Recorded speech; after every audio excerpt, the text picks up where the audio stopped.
Hi, all my honorable viewers and my dear all fourth semester BA, BSc, BCom, BCA, and BBM students of Tumkur University, Tumkur.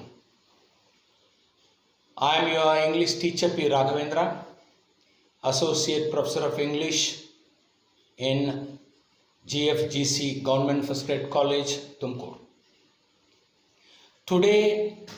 From today, I am going to upload a series of videos on your open elective subject, which is communication skills. This paper has various units like the importance of communication skills, the definition of communication, and the process of communication, and barriers to communication, and then listening skills, and then you have teamwork skills, and then emotional intelligence skills, and assertive skills, and some remedial English. So all these things I will be covering in due course in as many as 6 to 8 videos. Okay. So today I am going to begin my open elective class by introducing you to the importance of communication.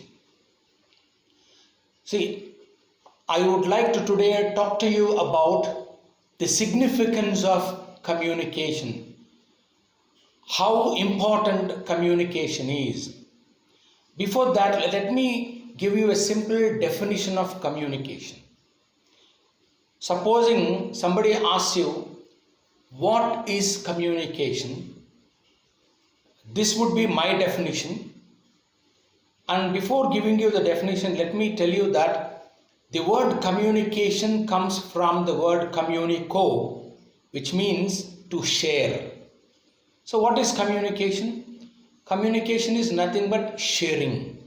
Sharing one's ideas, one's information, one's emotions, feelings with others.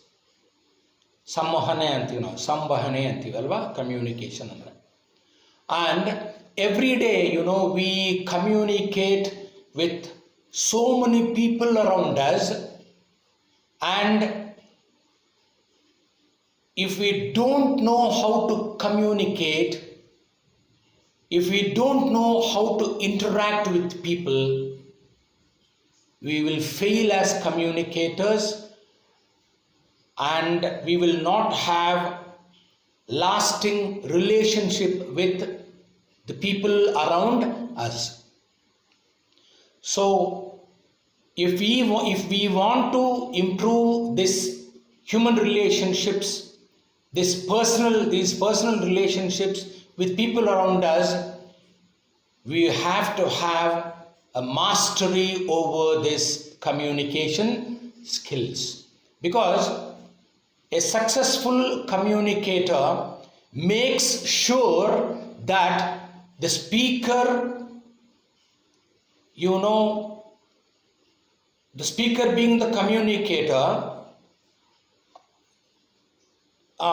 passes on the information to the listener in such a way that the listener understands what the speaker is saying. And in the same way, when the speaker responds, when the listener responds, the speaker should be able to understand what the listener is saying. And if this give and take is properly done, then communication becomes a huge success. And if we want to improve our communication skills, we must improve our vocabulary. VOCA BULARY. Vocabulary ಅಂದರೆ ಪದಗಳ ಅರಿವು. ಯಾವುದೇ ಭಾಷೆ ಆಗಲಿ, you communicate in any language, you need to know as many words as possible in that particular language. But today I am talking about communication skills in the English language, because English language has become an international link language. So improving your language skills, especially in the English language, becomes very crucial and very important to all of you. I will give you an example, a humorous example.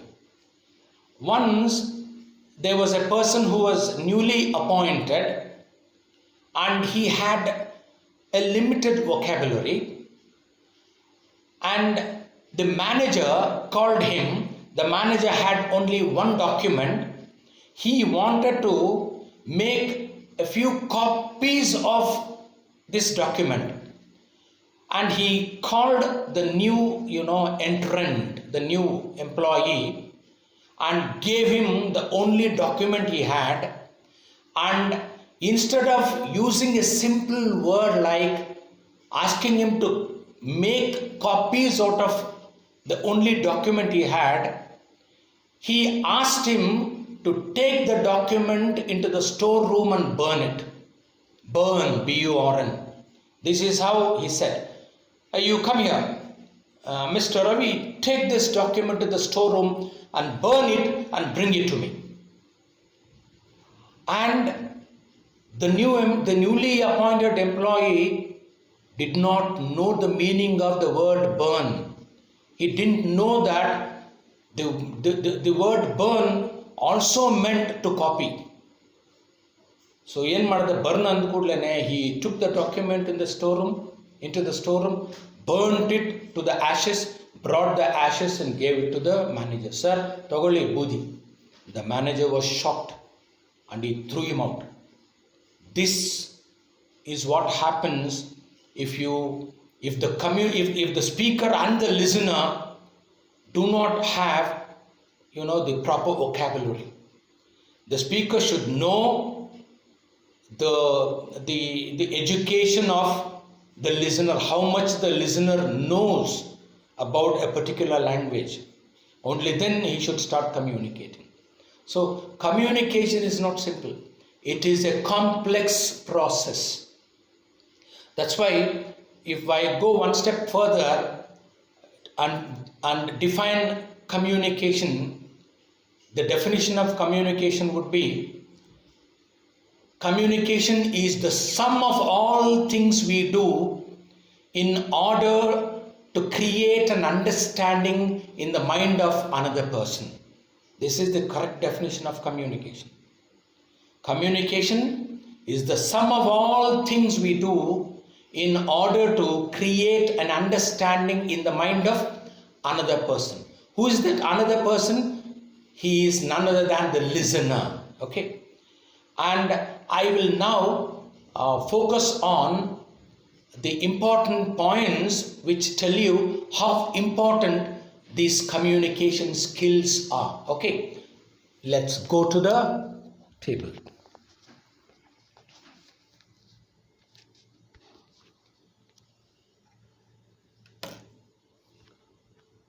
Look at this. I've written importance of communication. Okay. I've taken up the first point. Just go through the first point. ಮೊದಲನೇ point ನೋಡ್ಕೊಳ್ಳಿ ಇಲ್ಲಿ. No matter what the field, and no matter how much you know about your job, specialized knowledge alone is not enough to guarantee any success. Your communication skills are very crucial and very important. Look at this. No matter what the field, ಅಂದ್ರೇನು, ನೀನು ಯಾವುದೇ ಕ್ಷೇತ್ರದಲ್ಲಿ ಕೆಲಸ ಮಾಡಲು ಆಶಿಸು, and no matter how much you know about your job, ಮತ್ತು ನೀನು ಮಾಡುವ ಕೆಲಸದ ಬಗ್ಗೆ ನಿನಗೆ ಎಷ್ಟು ಅರಿವಿದೆಯೋ ಅದು ಮುಖ್ಯವಲ್ಲ. ನೀನು ಯಾವ ಕ್ಷೇತ್ರದಲ್ಲಿ ನೀನು ಕೆಲಸ ಮಾಡಲು ಬಯಸುತ್ತೀಯೋ ಅದು ಮುಖ್ಯವಲ್ಲ. ನೋ ಮ್ಯಾಟರ್ ಅಂದ್ರೇನು? ಇಟ್ಸ್ ನಾಟ್ ಇಂಪಾರ್ಟೆಂಟ್ ಅಂತ. ಅವೆಲ್ಲ ಮುಖ್ಯ ಅಲ್ವೇ ಇಲ್ಲ ಅಂತಾನೆ. No matter what the field, no matter how much you know about your job, ನೀನು ಮಾಡುವಂತಹ ಕೆಲಸದ ಬಗ್ಗೆ ನಿನಗೆ ಎಷ್ಟು ಅರಿವಿದೆ ಅನ್ನೋದು ಕೂಡ ಮುಖ್ಯವಲ್ಲ.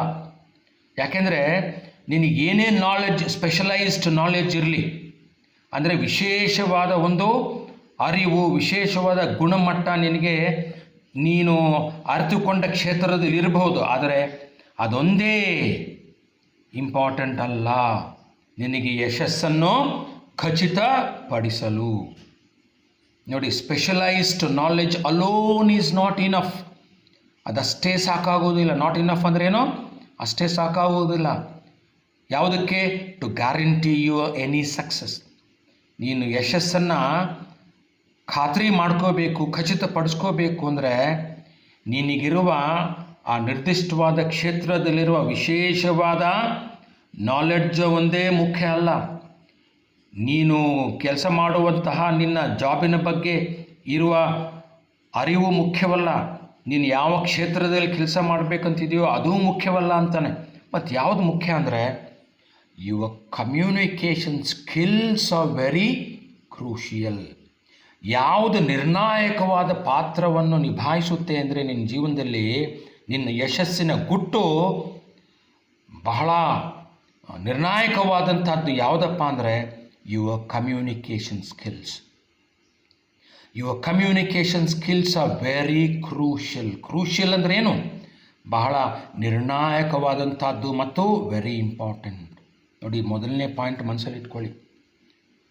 ಬಹಳಷ್ಟು ಮಂದಿ ಯಾವುದೇ ಕಮ್ಯುನಿಕೇಷನ್ ಕ್ಲಾಸಸ್, ಅದು ಕನ್ನಡ ಭಾಷೆ ಆಗ್ಬೋದು, ಇಂಗ್ಲೀಷ್ ಭಾಷೆ ಆಗ್ಬೋದು, ವ್ಯಾವಹಾರಿಕ ಕನ್ನಡ ಅಥವಾ ಬಿಸ್ನೆಸ್ ಕಮ್ಯುನಿಕೇಷನ್ ಬಗ್ಗೆ ಕ್ಲಾಸಸ್ ಮಾಡ್ತಾಯಿದ್ರೆ ವಿದ್ಯಾರ್ಥಿನಿಯರು ಚಕ್ಕರ್ ಹೊಡೆದು ಹೋಗ್ತಾರೆ. ಯಾಕೆ ಬಿಡು, ಇಂಗ್ಲೀಷ್ ಯಾಕೆ ನಮಗೆ, ಕನ್ನಡ ಯಾಕೆ, ನಾವು ಕಾಮರ್ಸು ವಿಷಯಗಳು ತಿಳ್ಕೊಂಡ್ರೆ ಸಾಕು, ಅದರಲ್ಲಿ 100/100 ತೊಗೊಂಡ್ರೆ ಸಾಕು ಅಂತಲ್ಲ. ಅಥವಾ ಇಂಜಿನಿಯರಿಂಗ್ ಗ್ರಾಜ್ಯುಯೇಟ್ಸ್ ನೋಡಿ, ಒಂದು ಕಾಲೇಜಲ್ಲಿ I had been to one particular engineering college in some city, and there was one student who had scored 94% in computer science engineering, and he was invited by the director of that particular institution to come onto the stage and give his feedback, and he couldn't open his mouth in English. He was very poor in expressing his feelings to the audience. He couldn't do it because his English language was so poor that he cut a sorry figure on the stage. ಒಂಥರ ದಡ್ಡಂಥರ ಮೂರ್ಖಂಥರ ನಿಂತ್ಕೊಂಡು ತಪ್ಪು ಮಾತಾಡಿ ಏನೇನೋ ಮಾತಾಡಿ ಹೊರಟೋದ. ಅಂಥವನನ್ನು ಯಾರು ಕರ್ಕೋತಾರೆ?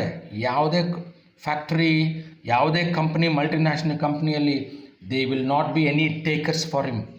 ಹಿ will not be hired ಅಂತಾರೆ. Hiring ಅಂದರೆ ಏನು? ಕೆಲಸ ತಗೊಳ್ಳೋದು, ಗೊತ್ತಾಗ್ತಿದೆಯಾ? ಕೆಲಸವನ್ನು ಕೊಡುವುದು. ಒಂದು ಕಂಪ್ನಿ ಕೆಲಸ ಕೊಟ್ಟರೆ ನಿನ್ನನ್ನು ಹೈಯರ್ ಮಾಡ್ತಾ ಇದ್ದಾರೆ ಅಂತ ಅನಿಸ್ತಾರೆ ಅಂತಾರೆ, HIRE.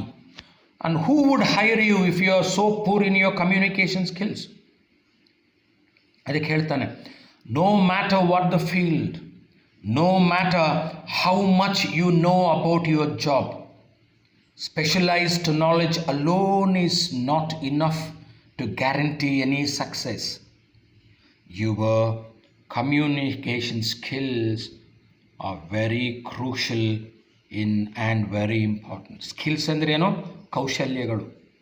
ನೀನು ಯಾವ ರೀತಿ ಮಾತನಾಡ್ತೀಯ, ನೀನು ಮಾತುಗಾರನಾಗಬೇಕು. ಇಂಗ್ಲೀಷ್ ಭಾಷೆಯಲ್ಲಿ ಮಾತುಗಾರನ ಕೌಶಲ್ಯಗಳಿದ್ದರೆ ಅದು ಬಹಳ ನಿರ್ಣಾಯಕವಾದ ಒಂದು ಪಾತ್ರ ವಹಿಸುತ್ತೆ ಸ್ನೇಹಿತರೆ. ನೆಕ್ಸ್ಟ್ ಪಾಯಿಂಟ್ ನೋಡಿ, I am talking about the importance of communication. Next point, A number of managers from various industries, ಹಲವು ಸಂಘಟನೆಗಳಿಂದ ಅಥವಾ ಹಲವು ಇಂಡಸ್ಟ್ರೀಸಿಂದ ಬರುವ ಹಲವು ಮ್ಯಾನೇಜರ್ಗಳು ಏನು ಹೇಳಿದರು, ಎಂಥ ಇಂಡಸ್ಟ್ರೀಸು, ಲೈಕ್ ಸರ್ವಿಸ್ ಆಗ್ಬೋದು, ಸರ್ವಿಸ್ ಅಂದ್ರೇನು, ಉದ್ಯೋಗ ಕೊಡುವ, ನೆರವು ನೀಡುವಂಥವರು, ಫಿನಾನ್ಸ್ ಆಗ್ಬೋದು, ರಿಟೈಲಿಂಗ್ ಆಗ್ಬೋದು. ರಿಟೈಲಿಂಗ್ ಅಂದ್ರೇನು, ಬಿಡಿ ಮಾರಾಟಗಾರರು ಅಥವಾ ಸರಕನ್ನು ಬಿಡಿಯಾಗಿ ಮಾರುವಂತಹ ವ್ಯಕ್ತಿಗಳು, ಅಥವಾ ಮ್ಯಾನುಫ್ಯಾಕ್ಚರಿಂಗ್ ಇರ್ಬೋದು. A number of managers from these various industries like service, finance, retail and manufacturing, ಈ ಎಲ್ಲ ಕ್ಷೇತ್ರಗಳಲ್ಲಿ ಇರ್ತಕ್ಕಂಥ ಮ್ಯಾನೇಜರ್ಸ್ ಏನು ಹೇಳ್ತಾರೆ, they give top priority to oral communication skills. Top priority ಅಂದ್ರೇನು, ಅತಿ ಮುಖ್ಯವಾದ ಆದ್ಯತೆ. ಪ್ರಯಾರಿಟಿ ಅಂದ್ರೇನು, ಆದ್ಯತೆ ಕೊಡ್ತಾರಂತೆ ಅವರು. ಎಲ್ಲ ಮ್ಯಾನೇಜರ್ಸ್ ಯಾರಿಗೆ ಆದ್ಯತೆ ಕೊಡ್ತಾರೆ, ಓರಲ್ ಕಮ್ಯುನಿಕೇಷನ್ ಸ್ಕಿಲ್ಸ್ ಅಂದ್ರೇನು, ಸ್ಪೋಕನ್ ಲ್ಯಾಂಗ್ವೇಜ್ ಅಂತಾರೆ. ಓರಲ್ ಅಂದ್ರೇನು, ಸ್ಪೋಕನ್. ರಿಟರ್ನ್ ಆಮೇಲೆ ಬರುತ್ತೆ. You must be very very effective, ಭಾಳ ಪರಿಣಾಮಕಾರಿಯಾಗಿರಬೇಕು in your oral communication skills. ನೋಡಿ, ಮ್ಯಾನೇಜರ್ಸ್ ಇಷ್ಟು ಮಂದಿ ಹೇಳ್ತಾರೆ. ಇದೊಂದು ಪಾಯಿಂಟು. ನೆಕ್ಸ್ಟ್ ಪಾಯಿಂಟ್ ನೋಡಿ, I have written down nearly 10 points which go to show how important these communication skills are. Next point ನೋಡಿ, ಇವೆಲ್ಲ ನೀವು ವಿಡಿಯೋ ನೋಡಿಕೊಂಡು ಪಾಸ್ ಮಾಡಿಕೊಂಡು ಒಂದೊಂದು ಪಾಯಿಂಟ್ ಇನ್ನೊಂದು ಸಾರಿ ನೋಡಿ ಅರ್ಥಕೊಳ್ಳಿ, ಎಷ್ಟು ಇಂಪಾರ್ಟೆಂಟ್ ಕಮ್ಯುನಿಕೇಷನ್ ಸ್ಕಿಲ್ಸ್ ಅಂತೇಳಿ. ಅದು ಕನ್ನಡ ಭಾಷೆಯಲ್ಲಿ ಇರ್ಬೋದು, ಯಾವುದೇ ಲ್ಯಾಂಗ್ವೇಜ್ ಇರ್ಬೋದು. ನೀವು ಎಲೆಕ್ಟ್ರಾನಿಕ್ ಮೀಡಿಯಾ, ಕನ್ನಡದಲ್ಲಿ ಎಲೆಕ್ಟ್ರಾನಿಕ್ ಮೀಡಿಯಾ, ಪ್ರಿಂಟ್ ಮೀಡಿಯಾಗೆ ಹೋದರೆ ಅಲ್ಲಿ ಕೂಡ ಕಮ್ಯುನಿಕೇಷನ್ ಸ್ಕಿಲ್ಸ್, ಎಸ್ಪೆಷಲಿ ಎಲೆಕ್ಟ್ರಾನಿಕ್ ಮೀಡಿಯಾದಲ್ಲಿ ಮಾತಾಡಬೇಕು. ಸರಿಯಾದ ಕನ್ನಡದ ಪದಗಳು ಬರದೇ ಇದ್ದರೆ ಹೇಗೆ? So vocabulary is very important. ನಾವು let me give importance to English language. A number of US managers, American managers, they also give top priority. ನೋಡಿ, ಅಮೆರಿಕಾದಲ್ಲಿರುವ ಮ್ಯಾನೇಜರ್ಸ್ ಕೂಡ ಟಾಪ್ ಪ್ರಯಾರಿಟಿ ಅಂದ್ರೇನು, ಅತಿ ಮುಖ್ಯವಾದ ಒಂದು ಆದ್ಯತೆ ಕೊಡ್ತಾರೆ. ಯಾವುದಕ್ಕೆ? To the ability to communicate well. Ability ಅಂದ್ರೇನು? ಸಾಮರ್ಥ್ಯವು. ಹೇಗೆ ಮಾತಾಡ್ತಾನೆ ಚೆನ್ನಾಗಿ, ಚೆನ್ನಾಗಿ ಮಾತನಾಡುವ ಸಾಮರ್ಥ್ಯವಿದೆಯಾ ಇಲ್ಲವಾ ಅಂತ ಅದಕ್ಕೆ ಆದ್ಯತೆ ಕೊಡ್ತಾರಂತೆ, ಈವನ್ ಅಮೆರಿಕಾದಲ್ಲೂ ಕೂಡ. A number of US managers also give top priority to the ability to communicate well among. ಇವು ಬೇರೆ ಕೌಶಲ್ಯಗಳನ್ನೆಲ್ಲ ಹೊರತುಪಡಿಸಿ ಟಾಪ್ ಪ್ರಯಾರಿಟಿ, ಆದ್ಯತೆ ಕಮ್ಯುನಿಕೇಷನ್ಗೆ ಕೊಡೋದಿವರು. A number of US managers also give top priority to the ability to communicate well among technical competence. ನಿನಗೆ ತಾಂತ್ರಿಕವಾಗಿ ಪ್ರಾವೀಣ್ಯತೆ, competence ಇರ್ಬೋದು, ಅದಕ್ಕಿಂತಲೂ ಆದ್ಯತೆ ಇವರು ಕಮ್ಯುನಿಕೇಷನ್ ಸ್ಕಿಲ್ಸ್ಗೆ. ವರ್ಕ್ ಎಕ್ಸ್ಪೀರಿಯನ್ಸ್ ಇರ್ಬೋದು, ಅದಕ್ಕಿಂತಲೂ ಮುಖ್ಯ ಕಮ್ಯುನಿಕೇಷನ್ ಸ್ಕಿಲ್ಸ್. ಅಕಾಡೆಮಿಕ್ ಬ್ಯಾಕ್ಗ್ರೌಂಡ್ ಇರ್ಬೋದು, ಅಂದ್ರೇನು, ಶೈಕ್ಷಣಿಕವಾಗಿ ಒಳ್ಳೆ ರ್ಯಾಂಕ್ ತಂದಿರ್ಬೋದು, ಅದಕ್ಕಿಂತಲೂ ಮುಖ್ಯ ಎಬಿಲಿಟಿ ಟು ಕಮ್ಯುನಿಕೇಟ್ ವೆಲ್. ನಿನಗೆ ರೆಕಮೆಂಡೇಷನ್ಸ್ ತರ್ಬೋದು, ನೀನು ಇನ್ಫ್ಲೂಯೆನ್ಷಿಯಲ್ ಲೆಟರ್ಸ್ ತರ್ಬೋದು, ಅದಕ್ಕಿಂತಲೂ ಮುಖ್ಯ ಎಬಿಲಿಟಿ ಟು ಕಮ್ಯುನಿಕೇಟ್ ವೆಲ್. ನೋಡಿ, a number of US managers also give top priority to the ability to communicate well among technical competence, work experience, academic background and recommendations. ಅರ್ಥ ಆಗ್ತಿದೆಯಾ? Let's move on to the next point. ನೋಡಿ, ಇಲ್ಲಿ additional research ಏನು ಹೇಳುತ್ತೆ ಅಂದರೆ, additional research it ವ್ಯಾಲಿಡೇಟ್ಸ್ ಅಂದರೆ ಅದು ಕೂಡ ದೃಢೀಕರಿಸುತ್ತೆ. ಈ ಒಂದು ಸಂಶೋಧನೆ, ಅಡಿಷನಲ್ ಸಂಶೋಧನೆ ಈ ಒಂದು ಕಮ್ಯುನಿಕೇಷನ್ ಸ್ಕಿಲ್ಸ್ ಬಗ್ಗೆ ಏನು ಹೇಳುತ್ತೆ, ಏನು ದೃಢೀಕರಿಸುತ್ತೆ ಅಂದರೆ, that even here it validates the importance of communication skills. ಎಲ್ಲಿ? ಇನ್ ಸಿಚುವೇಶನ್ಸ್, ಇಂತಹ ಒಂದು ಪ್ರಸಂಗಗಳಲ್ಲಿ ಅಥವಾ ಸಂದರ್ಭಗಳಲ್ಲಿ. ಎಂಥ ಸಂದರ್ಭಗಳು? ಲೈಕ್ ವರ್ಕಿಂಗ್ ಆನ್ ಟೀಮ್ಸ್ ಇರ್ಬೋದು, ಟೀಮ್ ವರ್ಕಲ್ಲಿ, ಟೀಚಿಂಗ್ ಅದರ್ಸ್, ಇತರರಿಗೆ ಮಾರ್ಗದರ್ಶನ ನೀಡೋದರಲ್ಲಿ, ಸರ್ವಿಂಗ್ ಕಸ್ಟಮರ್ಸ್ಗೆ ಸರ್ವ್ ಮಾಡೋದರಲ್ಲಿ, ಗ್ರಾಹಕರಿಗೆ ತೃಪ್ತಿ ನೀಡುವುದರಲ್ಲಿ, ಲೀಡ್ ಮಾಡೋದರಲ್ಲಿ, ಲೀಡರ್ಶಿಪ್ ಕ್ವಾಲಿಟೀಸಲ್ಲಿ, ಮತ್ತು ನೆಗೋಷಿಯೇಟಿಂಗ್ ಅಂದ್ರೇನು, ವ್ಯವಹಾರ ಮಾಡೋದರಲ್ಲಿ, ವ್ಯವಹರಿಸೋದರಲ್ಲಿ, ಮತ್ತು ಇಂಟರ್ವ್ಯೂ ಮಾಡೋದರಲ್ಲಿ, ಮತ್ತು ಲಿಸನಿಂಗ್ ಕೇಳಿಸ್ಕೊಳ್ಳೋದರಲ್ಲಿ, ಮತ್ತು ಮೀಟಿಂಗ್ಸ್ ಕಂಡಕ್ಟ್ ಮಾಡೋದರಲ್ಲಿ, and resolving conflicts. Excuse me. Conflicts ಅಂದರೆ ಆ ಒಂದು ಕಂಪ್ನಿಯಲ್ಲಿ, ಆಫೀಸಲ್ಲಿ ಏನನ್ನ ಘರ್ಷಣೆಗಳು ಉಂಟಾದರೆ ಕಾನ್ಫ್ಲಿಕ್ಟ್ಸ್, ಅದನ್ನು ಬಗೆಹರಿಸುವುದು. ಆ ಬಗೆಹರಿಸುವ ವಿಷಯದಲ್ಲಿ ಕೂಡ ಎಲ್ಲದರಲ್ಲೂ ಕೂಡ ಇಂಪಾರ್ಟೆಂಟ್ ವಿಷಯ ಯಾವುದಪ್ಪ, ಟಾಪ್ ಪ್ರಯಾರಿಟಿ ಯಾವುದು ಅಂದರೆ ಕಮ್ಯುನಿಕೇಷನ್ ಸ್ಕಿಲ್ಸ್. ಎಲ್ಲರ ಎಮೋಷನ್ಸ್ನ ಅರ್ಥ ಮಾಡ್ಕೋಬೇಕು ಅಲ್ವಾ, ಎಲ್ಲರ ಬಾಡಿ ಲ್ಯಾಂಗ್ವೇಜ್ನ ಅರ್ಥ ಮಾಡ್ಕೋಬೇಕು, ಎಲ್ಲರ ಫೇಶಿಯಲ್ ಎಕ್ಸ್ಪ್ರೆಷನ್ಸ್ ಅರ್ಥ ಮಾಡ್ಕೋಬೇಕು. That's why I told you at the very beginning, communication is a very complex process ಅಂತ. ಅದು ಭಾಳ ಜಟಿಲವಾದಂಥದ್ದು, ಭಾಳಷ್ಟು ಪ್ರಾಕ್ಟೀಸ್ ಬೇಕು ಸ್ನೇಹಿತರೆ. ಪ್ರಾಕ್ಟೀಸ್ ಬೇಕು ಅಂದರೆ ಮಾತಾಡ್ತಾ ಇರಬೇಕು. You must be a very good talker ಅಂತಾರೆ, TALKER. ನೋಡಿ, ಇಂಗ್ಲೀಷಲ್ಲಿ ಓದ್ಬಿಡ್ತೀನಿ. ಅಡಿಷನಲ್ ರಿಸರ್ಚ್ ವ್ಯಾಲಿಡೇಟ್ಸ್, ದೃಢೀಕರಿಸುತ್ತದೆ, the importance of communication skills in situations like working on teams, teaching others, serving customers, leading, negotiating, interviewing, listening, conducting meetings, and resolving conflicts. ಇದಕ್ಕೆಲ್ಲನೂ communication skills important. ರಿಸರ್ಚೇ ಹೇಳ್ತಾ ಇದೆ ಅಂತ, ಸಂಶೋಧನೆ ಹೇಳುತ್ತೆ ಇದು ಸ್ನೇಹಿತರೆ, ನಾನು ನೀನು ಅಲ್ಲ. ನೆಕ್ಸ್ಟ್ ಪಾಯಿಂಟ್ ನೋಡಿ, the fifth one, the ability to communicate well and effectively. ನೋಡಿ, ಇಲ್ಲಿ ಹೇಳ್ತಾರೆ ಅವರು, ಎಬಿಲಿಟಿ ಅಂದ್ರೇನು, ಸಾಮರ್ಥ್ಯವು, ತಾಕತ್ತು. The ability to communicate well and effectively. ನೋಡಿ, ಕಮ್ಯುನಿಕೇಷನ್ ಚೆನ್ನಾಗಿ ಮಾಡುವುದು ಮತ್ತು ಎಫೆಕ್ಟಿವ್ಲಿ ಅಂದ್ರೇನು, ಅದನ್ನು ಒಳ್ಳೆ ಪ್ರಭಾವಪೂರಿತವಾಗಿ ಮಾಡಬೇಕಂತೆ. ಆ ಮಾಡುವಂಥ ಸಾಮರ್ಥ್ಯನೇ is more important than your ambition, education and capacity for hard work. ನಿನಗೆ ಏನೇ ಆ್ಯಂಬಿಷನ್ ಇರಲಿ, ಏನೇ ಒಂದು ಆಕಾಂಕ್ಷೆ ಇರಲಿ, ಏನೇ ಎಜುಕೇಷನ್ ಇರಲಿ, ಆಮೇಲೆ ಎಷ್ಟೇ ನಾನು ಬೆಳಗ್ಗೆಯಿಂದ ಸಂಜೆ ತನಕ ಹಾರ್ಡ್ ವರ್ಕ್ ಮಾಡುವಂತಹ ಒಂದು ಕೆಪಾಸಿಟಿ, ಸಾಮರ್ಥ್ಯ ಇದೆ ಅಂತ ಹೇಳ್ಬೋದು.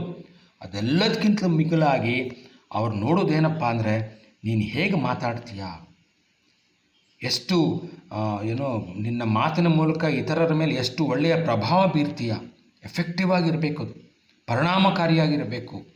ನೋಡಿ, the ability to communicate well and effectively is more important. ಅದೇ ಹೆಚ್ಚು ಪ್ರಮುಖವಾದಂಥದ್ದು ಯಾವುದಕ್ಕಿಂತಲೂ than your ambition, education and capacity for hard work. ನೋಡ್ಕೊಳ್ಳಿ, ಇವೆಲ್ಲನೂ ಬರೀ ಓದಿದರೆ ಸಾಲದು, ರ್ಯಾಂಕ್ ತಂದರೆ ಸಾಲದು ಸ್ನೇಹಿತರೆ. ರ್ಯಾಂಕ್ ತಂದು ಮಾತಾಡೋಕ್ಕೆ ಬರದೇ ಇದ್ದರೆ ಯಾರು ಕರ್ಕೊಂಡು ಹೋಗ್ತಾರೆ ನಿನಗೆ ಯಾರು ಉದ್ಯೋಗ ಕೊಡ್ತಾರೆ? You should be, if you want to become employable, you should first know how to communicate well with others and effectively also with others. ಆಮೇಲೆ ರಿಸರ್ಚಸ್ ಬಗ್ಗೆ ನೋಡಿ, ಸಂಶೋಧಕರು ಹೇಳ್ತಾರೆ, research has found out that employees send and receive an average of 250 messages each day ಅಂತೆ. Excuse me. ಇವು ಯಾವುದೋ ಒಂದು ಸಂಸ್ಥೆಯಲ್ಲಿ ಕೆಲಸ ಮಾಡುವವರು ನೋಡಿ, ಒಂದು ದಿವಸಕ್ಕೆ ಹೆಚ್ಚು ಕಡಿಮೆ ಅಂದರೆ ಅಂದಾಜಾಗಿ 250 ಮೆಸೇಜಸ್ ಕಳಿಸ್ಕೊಡ್ತಾರಂತೆ. ವಯ ಟೆಲಿಫೋನ್ ಇರ್ಬೋದು, ಇಮೇಲ್ ಇರ್ಬೋದು, ಫೇಸ್ ಟು ಫೇಸ್ ಕಾನ್ವರ್ಸೇಷನ್ ಇರ್ಬೋದು, ಬೇರೆ ಕ್ಷೇತ್ರಗಳ ಮೂಲಕ. ಹಿಂದೆ ಪೇಜರ್ಸ್ ಇದ್ವು ಅಲ್ವಾ, ಪೇಜರ್ಸ್ ಇದ್ವು, ಫ್ಯಾಕ್ಸ್ ಮೂಲಕ ಇರ್ಬೋದು. ಸೊ ಎಂಪ್ಲಾಯೀಸ್, ಕೆಲಸ ಮಾಡುವವರು, they send and receive at least an average of 200, average ಅಂತಾನೆ ಇನ್ನೂ ಹೆಚ್ಚಿರ್ಬೋದು. ಸೊ ಈ ಮೆಸೇಜಸ್ನ ಕಳಿಸಿ ಅವ್ರಿಗೆ ಅರ್ಥ ಮಾಡಿಸಿ, ಅವ್ರು ಕಳಿಸೋದು ನೀವು ಅರ್ಥ ಮಾಡ್ಕೋಬೇಕಂದ್ರೆ you should know even written communication well ಅಲ್ವಾ. ಬರೆಯೋದು ಚೆನ್ನಾಗಿ ಕಲ್ತಿರಬೇಕು, ಮಾತಾಡೋದು ಚೆನ್ನಾಗಿ ಕಲ್ತಿರಬೇಕು. ನೋಡಿ, ಫೇಸ್ ಟು ಫೇಸ್ ಕಾನ್ವರ್ಸೇಷನಲ್ಲಿ ಮಾತು ಬರುತ್ತೆ, ಟೆಲಿಫೋನಲ್ಲಿ ಮಾತು ಬರುತ್ತೆ, ಇಮೇಲಲ್ಲಿ ಮತ್ತು ಲೆಟರ್ಸಲ್ಲಿ ನಿಮಗೆ ಬರವಣಿಗೆ ಬರಬೇಕು.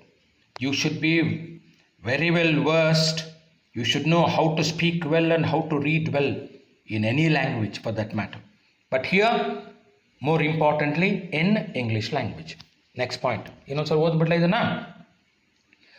Researchers have found out that employees send and receive an average of 250 messages each day via telephone, email, face-to-face conversations, faxes, anything, etc., etc. Next point. ಆಮೇಲೆ ಇಲ್ಲಿ ಎಕ್ಸ್ಪರ್ಟ್ಸ್ ನೋಡಿ, ಇಲ್ಲಿ ಸಂಶೋಧಕರು, ಇಲ್ಲಿ ತಜ್ಞರು.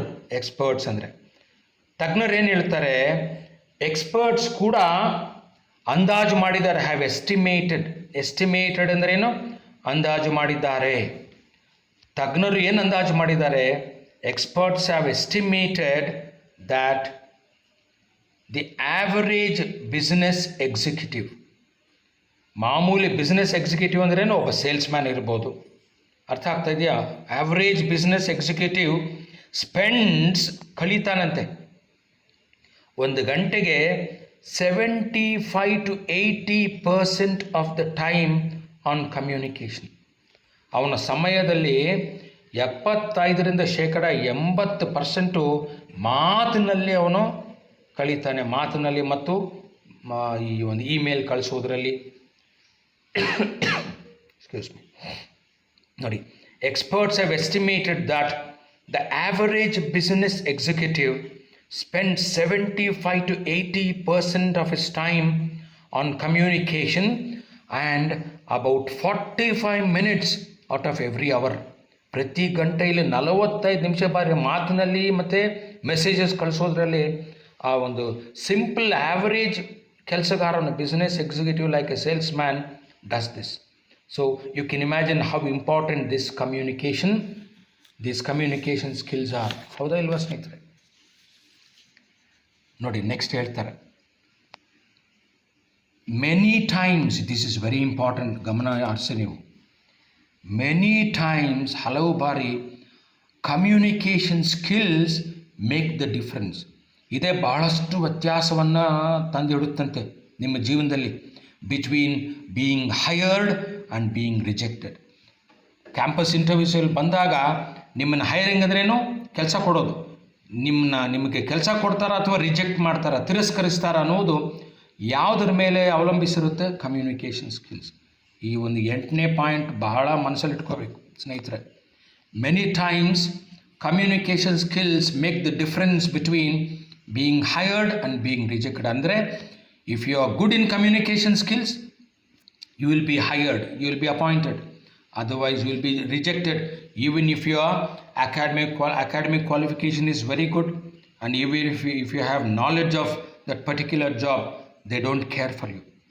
If your communication skills are not good, if you have poor communication skills, they will reject you, and they will appoint those who are very good in communication skills with average percentage in their academic achievements.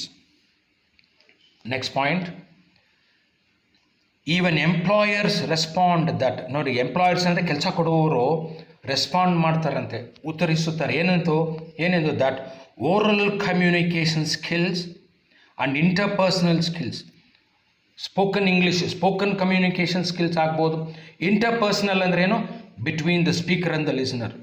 When I talk to people, when I talk to the audience, that becomes interpersonal skills. How well I speak to my audience, how well I speak to my customers and convince them. Persuasive skills ಅವೆಲ್ಲ interpersonal skills ಅಂತಾರೆ. ನನ್ನ ಮತ್ತು ಇತರರ ಮಧ್ಯೆ ಇರುವ ಸಂವಾದ, ಅದು ಮತ್ತು ಟೀಮ್ ವರ್ಕು ಮತ್ತು ಅನಾಲಿಟಿಕಲ್ ಎಬಿಲಿಟೀಸ್ ಅಂದ್ರೇನು? ವಿಶ್ಲೇಷಾತ್ಮಕವಾದ ಒಂದು ಸಾಮರ್ಥ್ಯಗಳು. ಇವೆಲ್ಲ ಕೂಡ R most important skills for college graduates. ನೋಡ್ಕೊಳ್ಳಿ, ಎಂಪ್ಲಾಯರ್ಸ್ ಹೇಳೋದು ಫಸ್ಟೇ ಓರಲ್ ಕಮ್ಯುನಿಕೇಷನ್ ಸ್ಕಿಲ್ಸ್ ಕೊಟ್ಬಿಟ್ರು ನೋಡಿ. And interpersonal skills, team work and analytical abilities R most important skills for college graduates. ನೋಡಿ, ಇವೆಲ್ಲ ಏನು?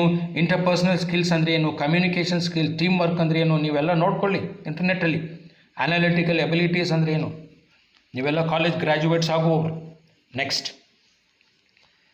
Last point, many business industrial and IT sectors ನೋಡಿ, business, industrial, IT sectors they remark, ಅವರು ಒಂದು ವಿಮರ್ಶೆ ಹೇಳ್ತಾರಂತ ಏನಂತ, that the most common reason, ಅತ್ಯಂತ ಸಾಧಾರಣವಾದ ರೀಸನ್, ಕಾರಣ for not offering jobs to applicants ಅಂದರೆ ಏನರ್ಥ ಇಲ್ಲಿ, ಅರ್ಜಿದಾರರಿಗೆ ಜಾಬ್ಸು ಕೊಡದೇ ಇರುವುದಕ್ಕೆ ಮೋಸ್ಟ್ ಕಾಮನ್ ರೀಸನ್ ಏನಪ್ಪ ಅಂದರೆ is their inability to communicate. Inability ಅಂದ್ರೇನು? ಸಾಮರ್ಥ್ಯ ಇಲ್ಲದೆ ಇರುವುದು, ಅಸಮರ್ಥತೆ. Their inability to communicate and their poor communication skills. ನೋಡಿ, ಅಪ್ಲಿಕೆಂಟ್ಸ್ಗೆ ಜಾಬ್ನ ನಾಟ್ ಆಫರಿಂಗ್ ಜಾಬ್ಸ್ಗೆ ಒಂದೇ ರೀಸನ್ ಏನು?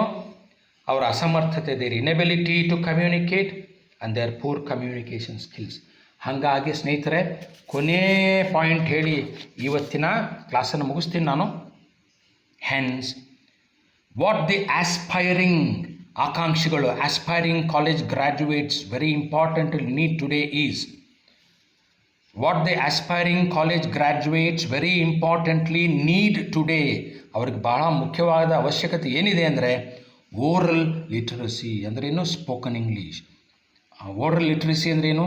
The ability to communicate well and effectively, ಪರಿಣಾಮಕಾರಿಯಾಗಿ ಚೆನ್ನಾಗಿ ಮಾತನಾಡುವ ಸಾಮರ್ಥ್ಯವನ್ನು ಬೆಳೆಸ್ಕೊಳ್ಳೋದೇ ಅತ್ಯವಶ್ಯಕವಾದಂತಹ ಒಂದು ಗುಣವು ಎಂಬ ಮಾತನ್ನು ಹೇಳ್ತಾ ಇವತ್ತಿಗೆ ನಾನು ಈ ಕ್ಲಾಸನ್ನು ಮುಗಿಸ್ತೀನಿ.